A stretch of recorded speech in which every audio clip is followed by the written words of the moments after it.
que vienen del campo saben que para sembrar, yo nunca he estado en el campo, yo soy acá en la ciudad, pero supongo que se prepara la tierra, ¿verdad? Se prepara la tierra. Se prepara la tierra y se siembra. Y se espera, o se riega, o se espera que la lluvia venga. ¿Para qué? Para que esa semilla crezca y produzca. Muchos de los que estamos aquí venimos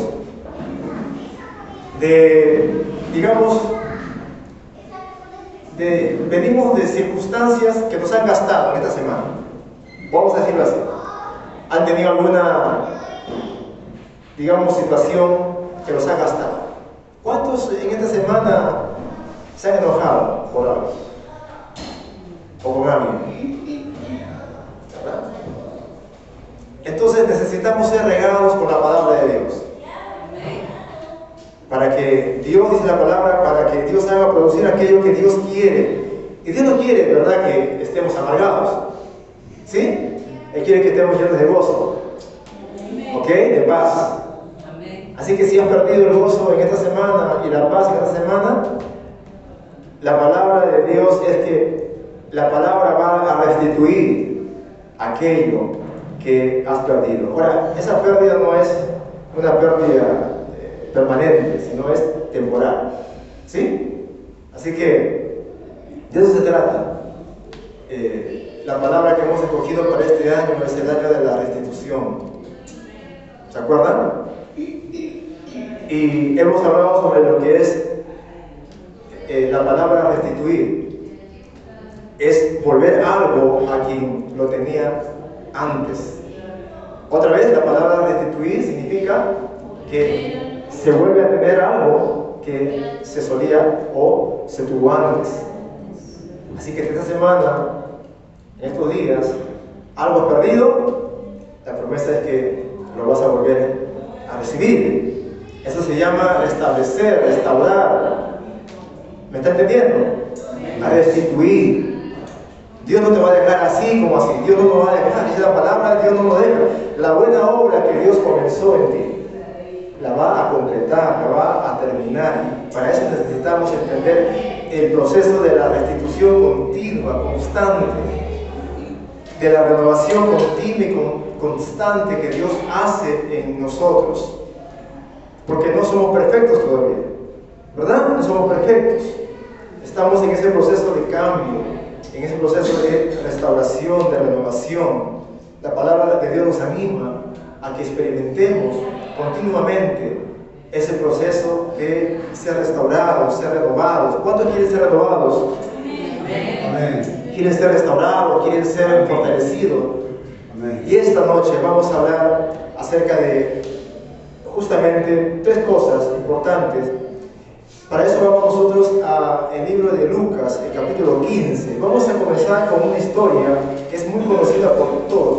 Y me agrada que la sepan, me agrada que ustedes conocen la historia, esta parábola que Jesús nos enseñó. Y muchos le han puesto el nombre, el título, lo han llamado el hijo pródigo, el hijo perdido, de tantas maneras lo llaman, ¿ok?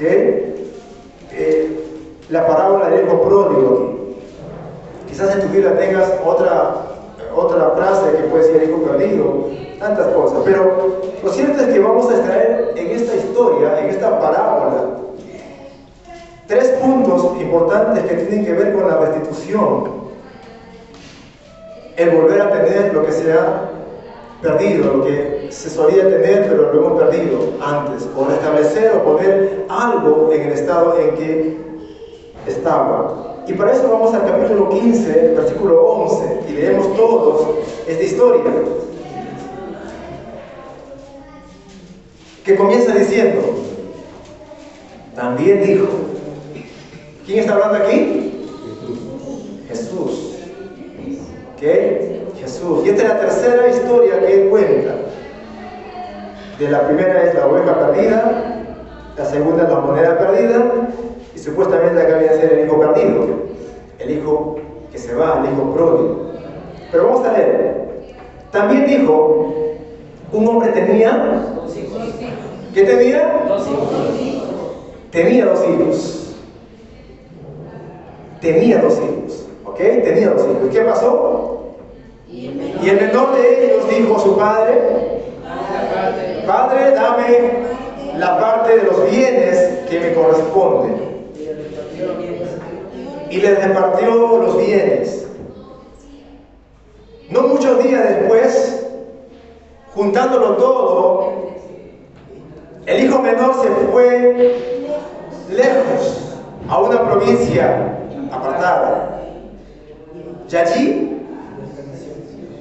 desperdició sus bienes. Perdió sus bienes, los desperdició, viviendo perdidamente. Y cuando todo lo hubo malgastado, vino una gran hambre en aquella provincia y comenzó a faltarle. Ya no tenía. Lo que sacó, lo que recibió, ya no lo tenía. Versículo 15: fue y se animó, dice la palabra, a uno de los ciudadanos de aquella tierra, el cual envió a su hacienda para que apacentase cerdos. Y deseaba llenar su vientre de las algarrobas que comían los cerdos, pero nadie le daba. Nadie le daba. Y volviendo en sí, dijo: ¿cuántos jornaleros en casa de mi padre? Dice la palabra de Dios: tienen abundancia de pan y yo aquí perezco de hambre. Me levantaré e iré a mi padre y le diré: Padre, he pecado contra el cielo y contra ti. Ya no soy digno de ser llamado tu hijo. Hazme como uno de tus jornaleros. Y levantándose vino a su padre. Y cuando aún estaba lejos, lo vio su padre y fue conmovido a misericordia. Y corrió y se echó sobre su cuello y le besó. Y el hijo le dijo: Padre, he pecado contra el cielo y contra ti, y ya no soy digno de ser llamado tu hijo. Pero el padre dijo a sus siervos: sacad el mejor vestido y vestidle, y poner un anillo en su mano y calzado en sus pies, y traed el becerro gordo y matarlo, y comamos y hagamos fiesta, porque este mi hijo muerto era y ha vuelto a la vida, ha revivido. Esa es la palabra: revivir es volver a vivir. Y se había perdido y es encontrado, es hallado. Se había perdido, ahora es encontrado, fue hallado. Y comenzaron a regocijarse. La historia continúa en el versículo 25. Para poder entrar en todo este tema, queremos terminar esta historia, está corta. Y su hijo mayor estaba en el campo, y cuando vino y llegó cerca de la casa, oyó la música y las danzas, la fiesta, ¿verdad? Se armó la fiesta ahí.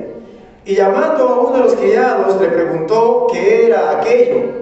Él le dijo: tu hermano ha venido, y tu padre ha hecho matar el becerro gordo por haberle recibido bueno y sano. Entonces, versículo 28, el hijo, ¿qué pasó? Se enojó. Se molestó, ¿verdad? Se enojó. Y no quiso entrar, no quería entrar. Salió por tanto su padre y le rogaba que entrase. Mas él, respondiendo, dijo al padre: he aquí, tantos años te sirvo, dice, no habiéndote desobedecido jamás. Qué buen hijo, ¿verdad?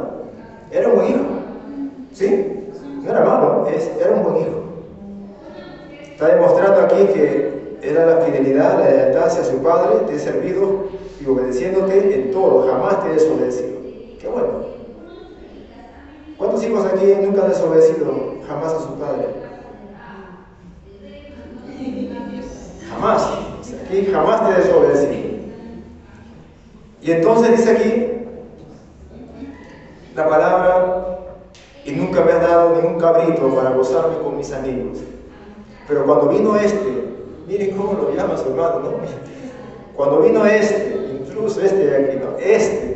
Cuando vino dice aquí, tu hijo, esa expresión muy despectiva, ¿verdad? Ni siquiera lo llevó por su nombre. Bueno, en la historia hay una enseñanza, porque el Señor no hace énfasis en los nombres, pero quiere saber las actitudes aquí. Que ha consumido tus bienes con rameras y has hecho matar para él el becerro gordo. Y entonces le dijo, hijo, tú siempre estás conmigo y todas mis cosas son tuyas. Mas era necesario hacer fiesta. Digan la palabra necesario. Es necesario hacer fiesta.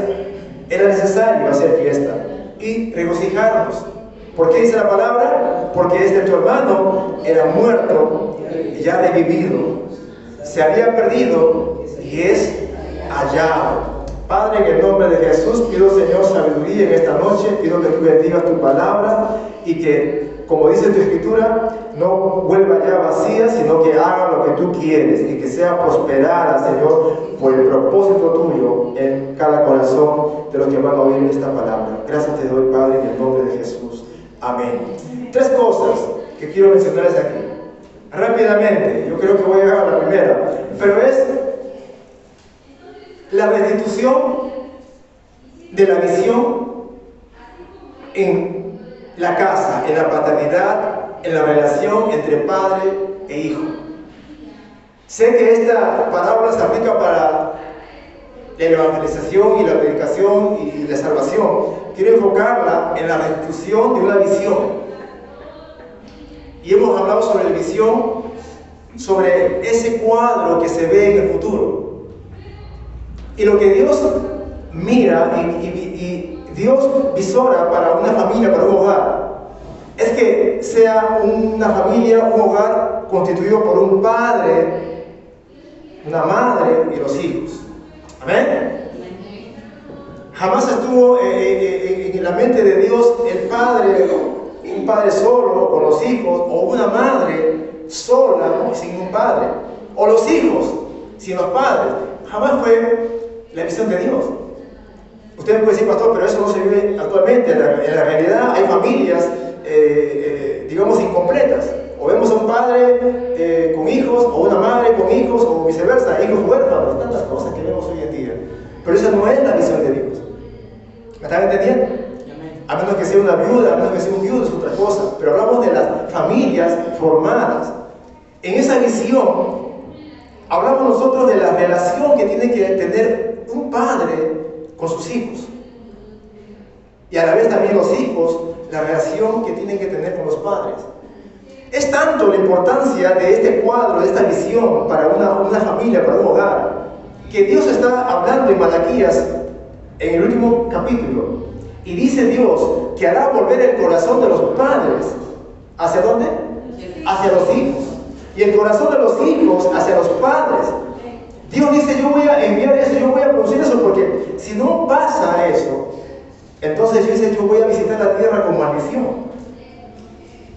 O sea, para Dios es importante el que se restablezca, el que se restituya. Muchas veces las relaciones que están quebradas y están rotas. ¿Cómo es así? Miren ustedes la primera parte. Un hombre tenía 2 hijos. Estamos hablando de un papá, de un padre, ¿verdad? ¿Cuántos papás hay aquí? Que tienen un hijo, 2 hijos, 3 hijos, 5 hijos. Padres tienen hijos.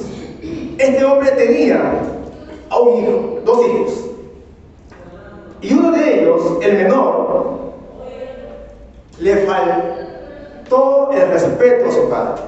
Pero pastor, no dice eso. ¿Dónde dice que le faltó? No solamente le faltó el respeto, yo digo que deshonró a su padre.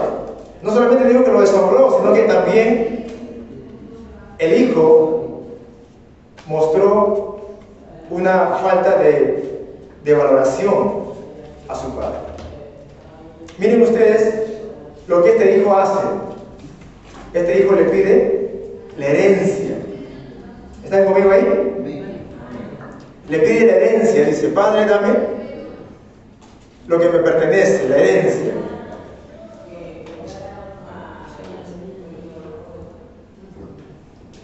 En la cultura oriental, En esta cultura propiamente dicha, en el Oriente, el hijo no podía obtener la herencia sin antes el padre muera. O sea, una palabra, si un hijo aquí presente dice, papá, ¿sabes qué? Vente a la casa que tenemos y dame la mitad. Y yo a ver, ¿qué papá hará eso? ¿Qué papá venderá la casa y le va a dar toma hijo, tu herencia? ¿Cuándo se escribe un testamento? ¿Y con qué función? Es para cuando uno ya parta de esta tierra, ¿verdad? Y hay una herencia. Pero este hijo, antes que su padre fallezca y antes que su padre, con esa insolencia, esa falta de respeto, esa deshonra, le pide su herencia.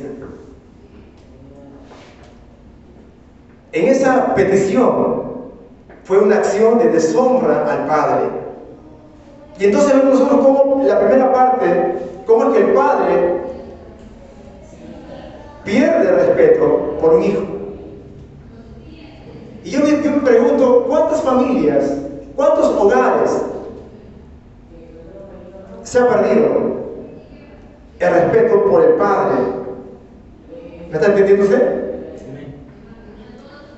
¿Cuántos hijos están viviendo de una manera irrespetuosa, de una manera, digamos, que no es correcta en función a una relación entre un hijo y un padre?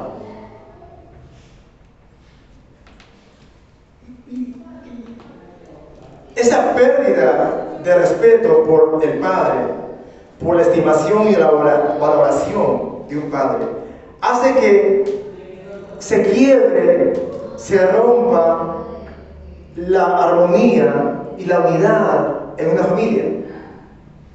¿Por qué? Porque el hijo ha perdido esa valoración hacia su padre.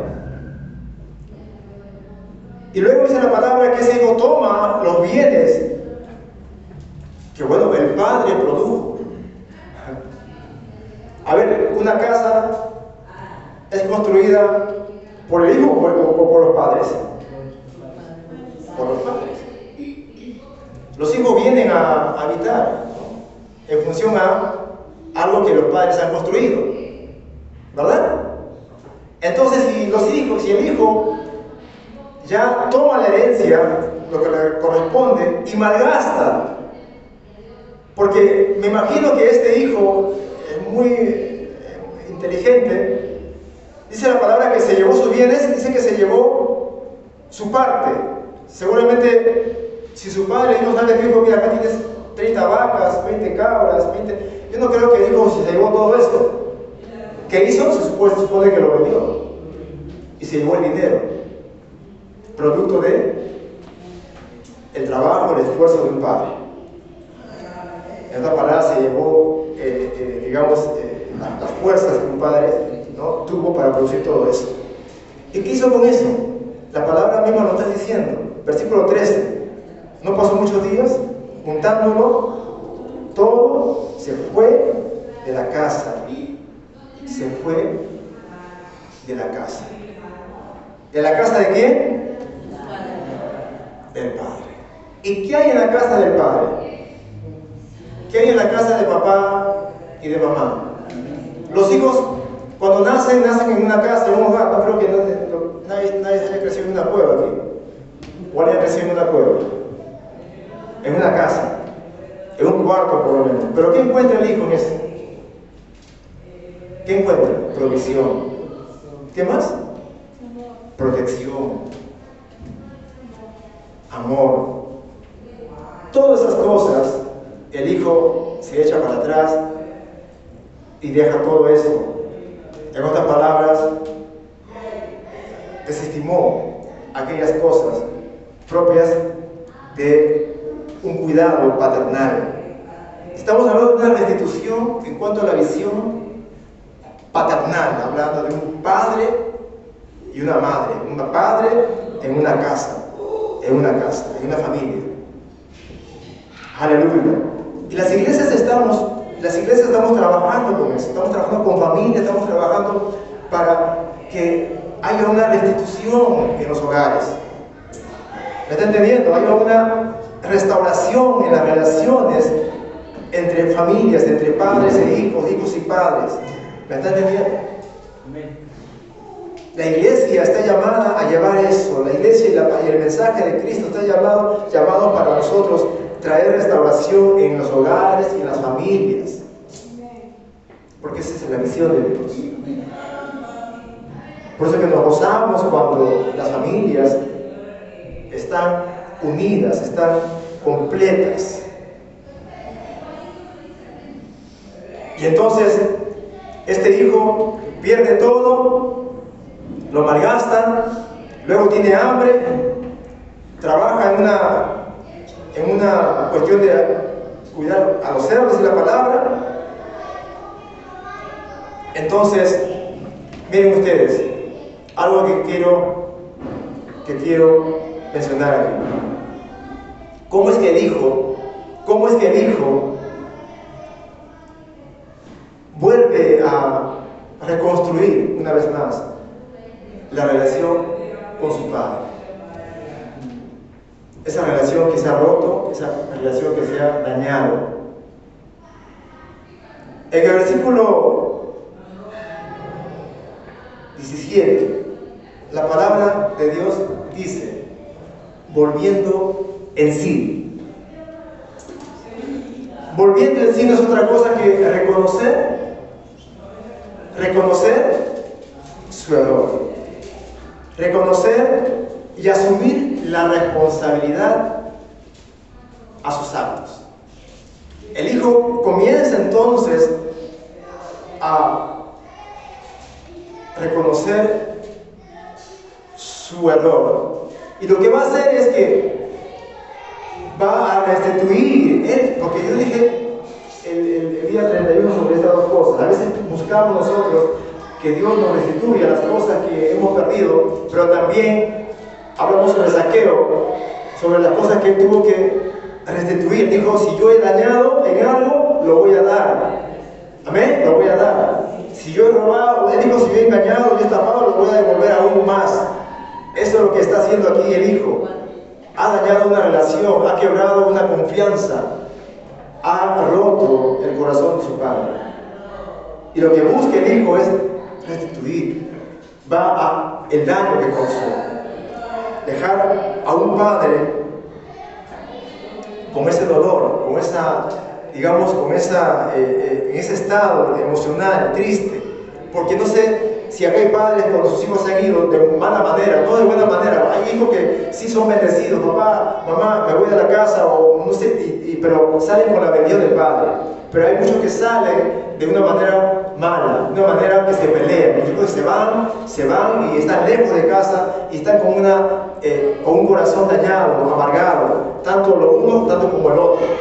Y aquí el hijo, entonces, lo que hace es reconocer su error y dice, me levantaré, buscaré a mi padre y le voy a pedir perdón. Y esto es lo que hace luego, y lo que vemos nosotros, es que se restablece. Cuando el padre mira, ese versículo 20, levantándose vino su padre, y cuando estaba aún lejos, lo vio su padre, y fue movido a misericordia. Creo que una de las cosas que también vemos aquí es que no solamente el hijo estaba con esa decisión y esa determinación de volver, sino que quizás el hijo no sabría también qué iba a esperar.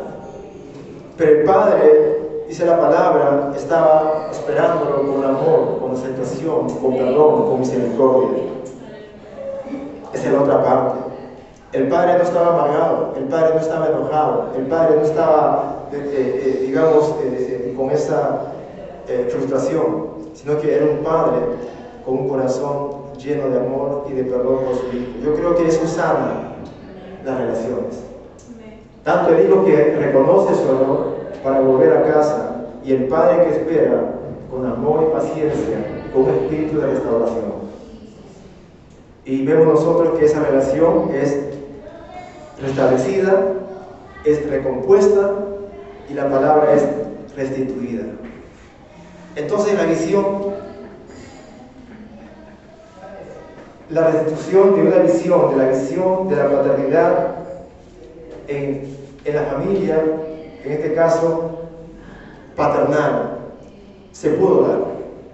Al final, ustedes han leído, el hijo viene, el padre lo acepta, el padre hay una palabra que lo acepta, pero también lo establece nuevamente.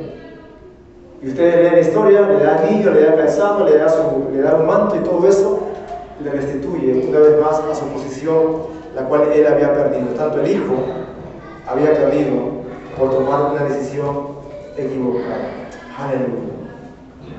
Aleluya. Son las 8. ¿Seguimos? Dios mío.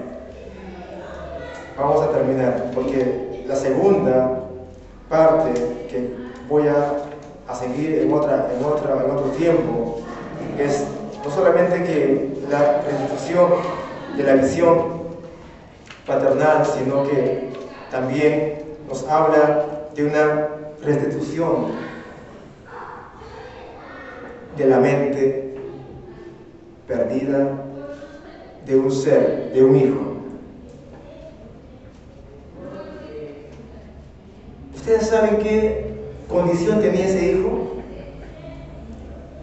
El pecado y la situación en que él estaba, y lo llevaron, y llevó, dice la palabra, a desear comer la comida de los cerdos.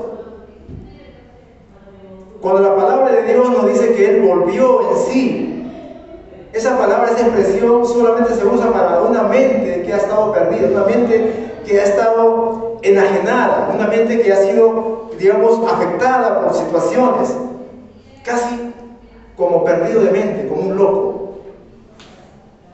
¿Cuántos han deseado comer comida de chanchos aquí? Jamás, dice, jamás, pastor, jamás. Pero este hijo tenía que ser restituido en su mente, en sus pensamientos. Aleluya. Aleluya. Yo sé que a algunos aquí les gusta la Coca-Cola. Pero pastor, ¿qué tiene de malo? Yo pongo como ejemplo solamente eso. Pero sabemos que el daño que hace, que causa. Pero aún así, qué rico, ¿verdad? Con hielito más todavía, pastor. Con su pollo de la masa más todavía. Bastante mayonesa, bastante ketchup. Y Coca-Cola encima, ¿verdad?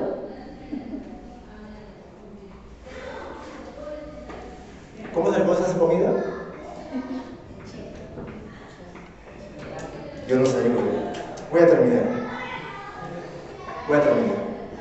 El hijo volvió en sí. El hijo volvió en sí. Estaba loco, estaba sin una conciencia clara en la mente.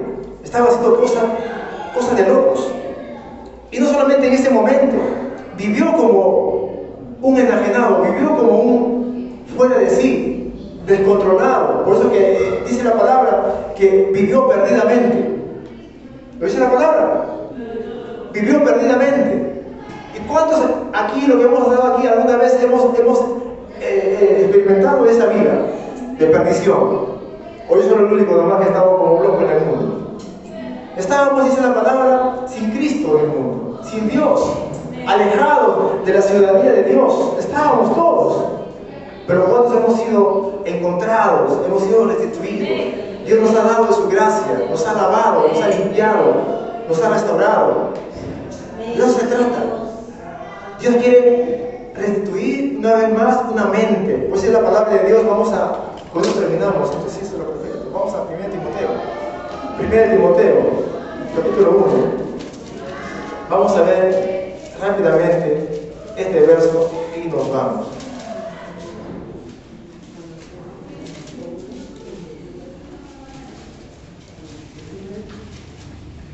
Segundo de Timoteo 1:7. Segundo de Timoteo 1:7. ¿Qué dice la palabra de Dios? Aleluya. Aleluya. la restitución a una mente capacitada, a una mente bendecida, porque Dios nos ha dado. Significa que no teníamos, la habíamos perdido, pero Dios va a restituir en esta noche, va a restituir y en el transcurso de esta semana pensamientos y la mente de Cristo en nosotros. Dice la palabra: no te ha dado espíritu de cobardía. ¿Cuánto temor hay en las iglesias? Hemos perdido la valentía por la cobardía. Pero dice la palabra: Dios te ha dado ahora espíritu de poder, de amor y una mente cabal. ¿Dónde dice eso? Dominio propio, una mente completa, a diferencia de una mente enajenada, apartada, pensando locamente en cosas. Pero Dios te ha dado una mente, como dice la palabra, entendemos la mente de Cristo, una mente de Cristo. Aleluya. Aleluya. Aleluya. Dos cosas que podemos nosotros pedirle a Dios. En esa restauración o esa restitución de la visión que Dios tiene para mi familia, para mi hogar. No sé si eres padre soltero, madre soltera, padre divorciado, no lo sé. Pero no es el cuadro de Dios, no es la visión de Dios. Dios quiere que eso se restituya, que estés completa en esa área, completo en esa área. ¿Me está entendiendo? Si tienes rota las relaciones entre esposos o esposas o hijos y padres y todas estas cosas que estamos mencionando aquí, en este año estamos declarando un año que se va a ser restituido. Amén. Esas cosas van a volver otra vez a su estado como empezó. A su estado como empezó. Aleluya. ¿Cuánto lo creen? Amén. A veces pensamos, pastor, sí, que Dios me devuelva, ¿no? Esto, a mi esposa, pero más blanco, más bonito, más a mi esposa, ¿no? Mucho más joven. No.